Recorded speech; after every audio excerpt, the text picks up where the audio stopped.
ಈಗ ಜನರಲ್ ಆಗಿ ನೋಡ್ತಾ ಇದ್ದೀವಿ, ಶೀತ, ಕೆಮ್ಮು, ಶ್ವಾಸಕೋಶದ ತೊಂದರೆಗಳು ಅಂತ ಕೇಳ್ತಾ ಇದ್ದೀವಲ್ವ, ತುಂಬ ಕಡೆ ಕೇಳ್ತಾ ಇದ್ದೀವಲ್ವ, ಇನ್ಫೆಕ್ಷನ್ ಆಗೋದು. ಇದಕ್ಕೆ ಮುಖ್ಯವಾಗಿ ಶ್ವಾಸಕೋಶಗಳ ಶುದ್ಧೀಕರಣ ಅಂತ ಹೇಳ್ತೀವಿ. ಅದನ್ನು ಹೇಗೆ ಮಾಡ್ಕೊಳ್ಳೋದು? ಫಾರ್ ಎಕ್ಸಾಂಪಲ್, ಕಫ ತುಂಬ ಇದೆ. ಆ ಕಫ ಇವಾಗ ನಾವು ಏನು ಮಾಡ್ತೀವಿ, ಕಫ ಶೀತ ಆಯಿತು ಅಂದಿದ್ದ ಕೂಡಲೇ ಆ್ಯಂಟಿಬಯೋಟಿಕ್ ಹಾಕ್ಕೊಳ್ತೀವಿ.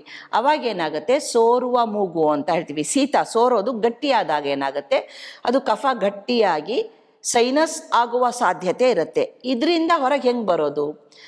ಆಡು ಮುಟ್ಟದ ಬಳ್ಳಿ ಅಂತ ಒಂದು ಸೊಪ್ಪು ಸಿಗತ್ತೆ.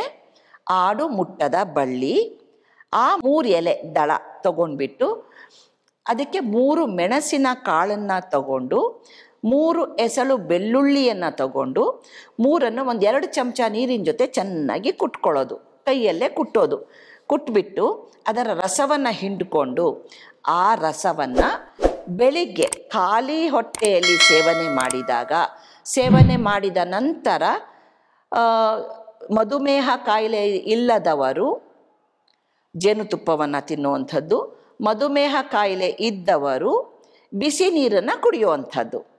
ಇದು ಮಾಡಿದಾಗ ಏನಾಗುತ್ತೆ, ಒಳಗಡೆ ಎಷ್ಟೇ ಕಫ ಇರಲಿ, ಎಷ್ಟೇ ಶೀತ ಇರಲಿ, ಶೀತದಿಂದ ಬರ್ತಾ ಇರೋ ಜ್ವರ ಇರಲಿ, ಸಂಪೂರ್ಣ ಅರ್ಧ ಗಂಟೆಯಲ್ಲಿ ಗುಣ ಆಗತ್ತೆ. ಹೆಂಗೆ ಅಂದರೆ, ಅದೆಲ್ಲವೂ ಕಫ ವಾಮಿಟಲ್ಲಿ ಹೊರಗೆ ಬರುತ್ತೆ.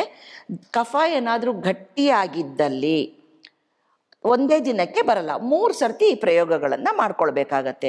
ಬಹಳ ಸುಲಭವಾಗಿ ಮಾಡ್ಕೊಳ್ಳುವಂಥದ್ದು. ಇತ್ತೀಚಿನ ದಿನಗಳಲ್ಲಿ ಈ ಬಳ್ಳಿ ನರ್ಸರಿಗಳಲ್ಲೂ ಸಿಗ್ತಾ ಇದೆ.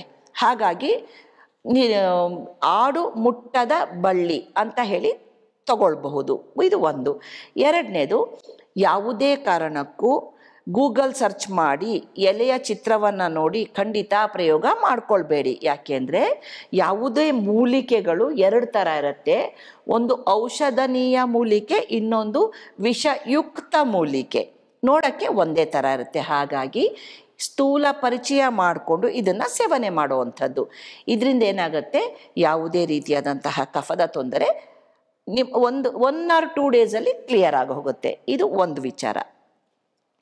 ಇನ್ನು ಇದು ಕೆಲವರಿಗೆ ಗೊತ್ತಿಲ್ಲ ಅಂದ್ಕೊಳ್ಳೋಣ, ಆಗೋದಿಲ್ಲ ಅಂದ್ಕೊಳ್ಳೋಣ. ಆವಾಗ ನಾವು ಮನೆಯಲ್ಲಿ ಯಾವ ರೀತಿ ಕಷಾಯ ಮಾಡ್ಕೊಳ್ಬಹುದು?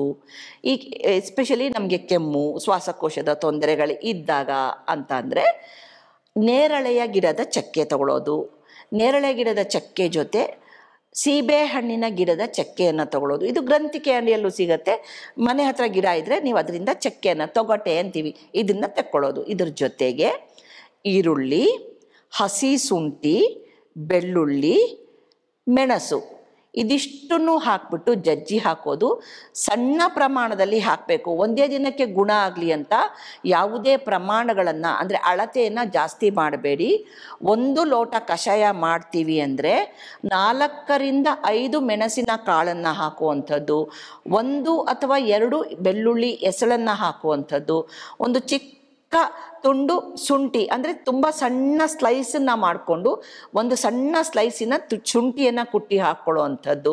ಮತ್ತು ಈ ನೇರಳೆ ಚಕ್ಕೆ ಮತ್ತು ಸೀಬೆ ಹಣ್ಣಿನ ಮರದ ಚಕ್ಕೆ ಅಂತ ಹೇಳಿದ್ನಲ್ಲ, ಅದು ಕೂಡ ಸಣ್ಣ ತುಂಡು. ಅವೆರಡೂ ಸಿಕ್ಕಿಲ್ಲ ಅಂದರೆ ಚಕ್ಕೆ, ದಾಲ್ಚಿನ್ನಿ ಸಣ್ಣ ತುಂಡು, ಬಹಳ ಚಿಕ್ಕ ಪ್ರಮಾಣ. ಯಾಕೆಂದರೆ ಇದೆಲ್ಲವೂ ಕೂಡ ಉಷ್ಣವನ್ನು ಹೆಚ್ಚು ಮಾಡಿಸುತ್ತೆ ಶರೀರದಲ್ಲಿ. ಹಾಗಾಗಿ ತುಂಬ ಚಿಕ್ಕ ಪ್ರಮಾಣದಲ್ಲಿ ಹದವಾಗಿ ಕಷಾಯವನ್ನು ಮಾಡಿ ಕುಡಿಯುವಂಥದ್ದು. ಅವಾಗೇನಾಗುತ್ತೆ, ಯಾವುದೇ ರೀತಿಯಾದಂತಹ ಶ್ವಾಸಕೋಶದ ತೊಂದರೆಗಳನ್ನು ತಡೆ ಹಿಡಿಬೋದು. ಕ್ಷಾರ ಬೀಳಬೇಕು, ಇವೆಲ್ಲದರಲ್ಲೂ ಕ್ಷಾರ ಅನ್ನೋದು ಇರುತ್ತೆ. ಹಾಗಾಗಿ ಇದನ್ನು ಈಸಿಯಾಗಿ ಮನೇಲಿ ಮಾಡ್ಕೊಳ್ಬೋದಲ್ವಾ? ಇದರ ಪ್ರಯೋಗವನ್ನು ಮಾಡ್ಕೊಳ್ಳಿ.